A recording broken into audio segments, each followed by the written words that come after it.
அஸ்ஸலாமு அலைக்கும் வரஹ்மத்துல்லாஹி தஆலா வபரகாத்துஹு. அன்பிற்கினியவர்களே, ஒரு துஆ இம்மை மறுமையினுடைய எல்லா விதமான நன்மைகளை நமக்கு தரும் என்றால் எவ்வளவு இன்பமாக இருக்கும். அதுவும் உலகத்தின் சிறந்த தலைவர் ஸல்லல்லாஹு அலைஹி வஸல்லம் அவர்கள் அதிகம் இந்த துஆவை செய்திருக்கிறார்கள் என்றால் எவ்வளவு பேரின்பமாக இருக்கும். வாருங்கள் அந்த துஆ என்னவென்று பார்ப்போம். ஹஸரத் அனஸ் ரலியல்லாஹு அன்ஹு அவர்களை பார்ப்பதற்காக சாபித் ரலியல்லாஹு அன்ஹு அவர்களும் இன்னும் சில சஹாபாக்களும் வந்து துஆ செய்யுமாறு கேட்டார்கள். அனஸ் ரலியல்லாஹு அன்ஹு அவர்கள் துஆ செய்தார்கள். வந்தவர்கள், இன்னும் கொஞ்சம் அதிகமாக துஆ செய்யுங்களேன் என்றார்கள். மீண்டும் அதே துஆவை செய்தார்கள் அனஸ் ரலியல்லாஹு அன்ஹு அவர்கள். இன்னும் அதிகமாக செய்யுங்கள் என்று கேட்டபோது அனஸ் ரலியல்லாஹு அன்ஹு சொன்னார்கள், என்ன இவ்வாறு கூறுகிறீர்கள்? இந்த துஆவை அல்லவா நபி ஸல்லல்லாஹு அலைஹி வஸல்லம் அவர்கள் அனுதினமும் செய்திருக்கிறார்கள்.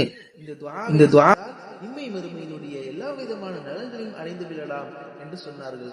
அந்த துஆ, ரப்பனா ஆதினா ஃபித் துன்யா ஹஸனா வ ஃபில் ஆখিরাতি ஹஸனத்தன் வ கீனா அஸாபன்னார். எங்கள் இறைவா, இம்மை மறுமையினுடைய எல்லா விதமான நலன்களையும் எங்களுக்கு நீ தருவாயாக, நரகத்தினுடைய அதாபை விட்டும் எங்களை பாதுகாப்பாயாக. மனிதனுடைய இரண்டு வீடுகள், ஒன்று துன்யா மற்றொன்று ஆஹிரா. இந்த இரண்டு வீடுகளுக்கான பரிபூர்ணமான நன்மைகளை இந்த துஆவில் நாம் அடைகிறோம். அனைதினமும் செய்வோம். இன்ஷா அல்லாஹ் நமக்கு அல்லாஹ் அருள் புரிவானாக. ஆமீன்.